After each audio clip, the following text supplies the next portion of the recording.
Alaikum salam, Sofiane. Comment va? Ça va bien? Vous allez bien? Ça va? Et vous? Bien. C'est bien, je ne me Ça suis va. pas trompé, c'est Yacoub. Mathieu, Ayoub. Mathieu.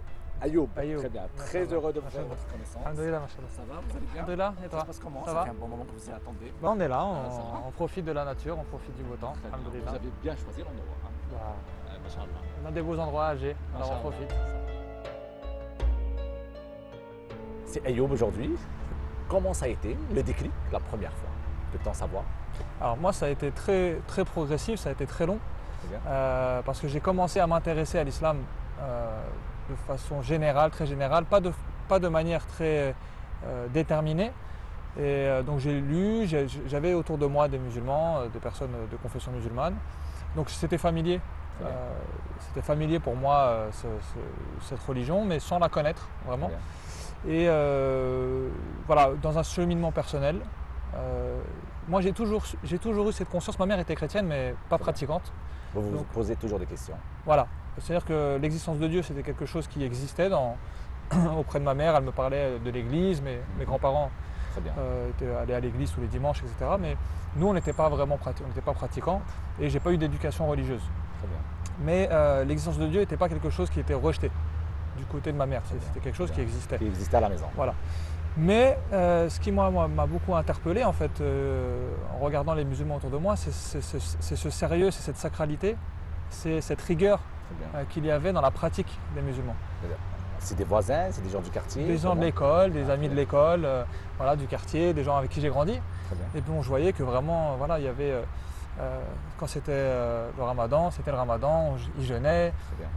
Voilà, pour certains qui faisaient la prière, voilà, je savais que quand ils rentraient chez eux, ils priaient. Très bien. Et donc c'est ce point-là, avec le recul, j'ai compris que c'est ce point-là qui m'a attiré à l'islam, qui m'a donné cette dimension que c'est quelque chose de sérieux. Pour moi, le déclic, c'est l'année où j'ai commencé à prier, Très bien. c'est-à-dire 2008. Vous avez. quel 2008, âge? j'ai commencé à prier. Là, aujourd'hui, j'ai 38 ans. Donc, Vous avez commencé à quel âge? alors, 2008, j'avais 22 ans. Très jeune. 21 ans. Ça va? 21 ans, 22 ans. C'est là que j'ai commencé à prier. Et alhamdoulilah, jusque depuis, jamais arrêté. Bien. Mais je considère que c'est là mon déclic. bien. Avant, c'était, comme on dit, de la maturation, c'était de la Très bien. réflexion. Très bien. Moi, ce que j'avais toujours eu en tête, et ça des années avant, peut-être pendant au moins 3 ans ou 4 ans ou 5 ans avant de commencer vraiment à prier, c'était la conscience que cette vie-là, ça ne pouvait pas être juste ici. Très bien. Il y allait y avoir Au-delà. l'au-delà, il y allait y avoir des comptes. On allait rencontrer, un Seigneur. On allait rencontrer Allah subhanahu wa ta'ala. Cette complémentarité qui a fait de vous encore un peu plus Voilà, vous qui- rattacher. Petit à petit, qui a construit ma foi. Très bien. Ouais. Machallah. Et puis j'avais une fois, je me rappelle un ami que je fréquente toujours aujourd'hui, qui est un proche, il travaillait à la boulangerie en bas de chez moi. Moi j'avais déménagé, je venais d'arriver dans ce quartier-là, et puis un jour, C'est où? c'était à Nice, dans le sud de la France, et puis je rentrais du travail. Alors à l'époque j'étais un jeune converti, j'avais pas de la barbe, j'avais pas tout ça, je suis sorti du travail, je travaillais dans le luxe, donc j'étais habillé en costume, cravate, etc. Et puis c'était pendant Ramadan.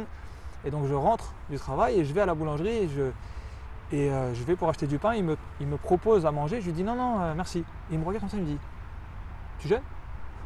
Et moi, je n'avais pas l'habitude de dire aux gens. Je lui dis oui. Et là, depuis ce jour-là, c'est devenu mon ami, c'est un proche de la famille. Machallah. Il vient, mes enfants le connaissent, etc. Machallah. Et ce jour-là, il m'a dit, il est musulman. Et ce jour-là, il m'a dit, c'était mon boulanger en bas de chez moi. Et depuis ce jour-là, on est resté en contact et c'est lui qui m'a dit viens à la mosquée, Très bien. on va aller prier. Comment vous avez trouvé l'endroit? Il y a eu tout d'abord la conversion pour que Shahada. Peut-on connaître? Ouais, alors Shahada, moi je l'ai fait un peu plus tard. Très bien. C'est-à-dire que je me suis converti avec mon cœur Très bien. d'abord. Donc j'ai été à la mosquée, puis voilà, voilà, ça c'était ma Shahada. Très bien. Pour moi, ça c'était ma Shahada. Parce que je me suis considéré musulman longtemps avant. Je me suis considéré musulman proche de Dieu. l'islam, proche de Dieu, longtemps avant de faire la Shahada en tant que telle. Parce que j'ai été, justement mon ami après, dont je vous parlais qui était boulanger, Ouais. Je suis parti chez lui, enfin, j'ai rencontré ses parents. Voilà, Il s'appelle comment, votre ami? il s'appelle Siddiq. C'est-à-dire, Ouais. Machallah. Et de quelle région? Alors lui, il est encore d'une autre partie du monde arabe, il est irakien d'origine. Très bien. Très bien. Et donc voilà, j'ai pu rencontrer sa famille, son père, etc., qui m'ont tout de suite accepté comme un musulman. Donc j'ai pas eu ce sentiment de me dire je dois faire un acte qui marque le début de mon islam, parce que pour moi j'étais déjà dedans depuis un moment, et le moment où je commence à prier, en fait, pour moi c'est juste la consécration de tout ça, en fait. C'est l'aboutissement, c'est-à-dire le jour où je commence à faire la prière, Très bien. eh bien c'est le moment où je viens concrétiser cette intention qui germait depuis longtemps, en fait. Vous êtes un franco-américain ou un alors- franco-américano-algérien? Ouais, moi j'ai plein d'origines. Mon nom de famille, donc il est d'origine espagnole, d'accord. Donc mon nom de famille c'est Marco, d'origine espagnole. Mon prénom c'est Mathieu. Donc c'était mon deuxième prénom, c'est le nom de mon grand-père du côté de mon père. Voilà. Donc moi j'ai mon père nous sommes une famille d'origine espagnole, mais sans attache vraiment avec cette origine-là, puisque mon père, lui, est né à Bab el Oued, ici en Algérie. Très bien. Voilà, Les anciens pieds noirs d'Algérie. c'est ça, exactement. Il est né en 1946. Voilà. Mhm. Et donc il est né ici en Algérie.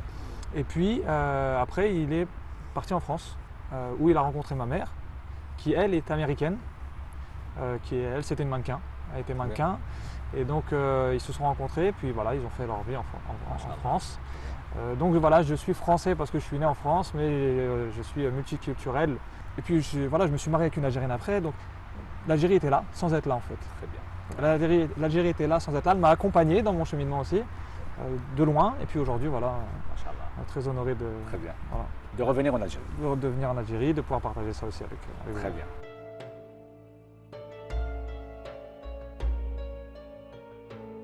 C'est pas facile d'annoncer à ses parents sa conversion, on ne sait pas trop par où on doit commencer, qu'est-ce qu'on doit dire, est-ce qu'on rentre dans le salon comme ça, on dit bon bah j'ai quelque chose à vous dire. Donc c'est vrai que souvent C'est pas évident. Non, c'est pas évident, puis on fait des erreurs aussi. Avec le recul, on se rend compte qu'on est maladroit. Et donc je crois qu'avec mon père, bon, je vivais plus vraiment avec lui, j'avais une situation familiale un peu éclatée, mais je le voyais régulièrement. Et je crois que ça s'est annoncé plutôt, je mange plus de porc. Voilà. Très Voilà. bien. Je suis arrivé un jour, j'ai dit bon, non, désolé, je mange plus ça. Pourquoi? Voilà, j'ai choisi de me convertir à l'islam, etc. Donc ça a été un peu, Choquant. ouais, c'était un peu mouvementé. Voilà, mon père est quelqu'un qui a toujours pris soin de ses enfants, il avait à cœur de s'occuper de sa famille. Donc il n'y a pas eu de rupture, mais il y a eu une grande incompréhension. Voilà, la bonne nouvelle, c'est que des années après, peut-être plus d'une dizaine d'années plus tard, mon père, avant de mourir, m'a dit, clairement, il m'a dit j'ai pas toujours compris tes choix, mais ce choix de l'islam, il t'a rendu meilleur. Et ça, il l'a reconnu, il me l'a dit. Et parce qu'il a vu que voilà, ma conversion à l'islam, mon mariage, la construction de ma famille, parce que moi, ma famille c'est très important, mes enfants c'est très important, l'éducation des enfants. Il a Même vu ça. votre comportement envers vos parents. Exactement. Il a vu ça. Et à ma grande surprise, hein, avant de partir, il me l'a dit, il m'a dit j'ai pas toujours été d'accord, j'ai pas toujours été d'accord et compris, mais j'avais commencé par la Umrah, j'ai commencé par le petit pèlerinage en 2011 je crois. Et après j'ai été invité de Yof ar-Rahman comme on dit, Machallah. les invités du Miséricordieux. En 2013 ou 2014, j'ai accompli le Hajj. Ouais. Ah, machallah. Ouais, Oh, c'est excellent. En 2003. 2013. 2013. 2013, Ah, 2014. machallah. 2013 ou 2014, quelque chose Ah, comme ça. c'est excellent. Donc Excellent. voilà, j'ai pu faire ce Hajj et c'était une expérience extraordinaire. Racontez-nous comment ça a été le parcours. C'était très, très intense parce que partout où je marchais, je me disais je suis en train de marcher sur les pas du prophète sallallahu alayhi wa sallam et des compagnons et de faire ça et de faire le rite de Safa Marwa, de se rappeler l'histoire de Hajar, de faire le tawaf autour de la Kaaba. Et puis je me rappelle la première fois où j'ai vu la Kaaba, mais c'est incroyable. C'est incroyable. Racontez-nous ce truc-là. Je rentre, on est là, on est en ihram, on a mis la tenue et puis on fait la talbiya, Allahumma labbaik. Et puis voilà, je rentre dans la mosquée, puis je dis elle est où, j'attends pour la voir et puis on la voit pas. Et puis d'un seul coup, parce que quand on rentre à l'époque, on la voyait pas, puis d'un seul coup elle se dévoile en fait. elle se découvre devant nous et là, subhanallah, je regarde, je dis, vraiment j'ai eu Sensation. une grande émotion parce que ça pour moi c'est inexplicable. Racontez-nous comment vous avez jeûné la première fois et qu'est-ce que ça fait de jeûner dans un pays musulman. Alors j'avais déjà jeûné avant, longtemps, plusieurs années, même avant de vraiment commencer à prier, etc. J'avais déjà essayé de jeûner. Mais j'ai fait récemment, et c'était encore un honneur, les 10 derniers jours de Ramadan à la Mecque. Ouais. Très bien. Et donc là j'ai pu jeûner là-bas et c'était vraiment une expérience Inch'Allah. incroyable. Voilà, il y a beaucoup de monde. C'est encore voilà, c'est la découverte en fait, au fur et à mesure du chemin, ça ne s'arrête jamais. Parce que nous on évolue spirituellement, on évolue dans nos cheminements, mais on évolue aussi dans les différentes situations qu'on rencontre, les gens qu'on rencontre, les peuples qu'on rencontre, les musulmans qu'on rencontre. Voilà. Donc il y a une double évolution qui est enrichie, qui est très enrichissante. أعوذ بالله من الشيطان الرجيم. بسم الله الرحمن الرحيم.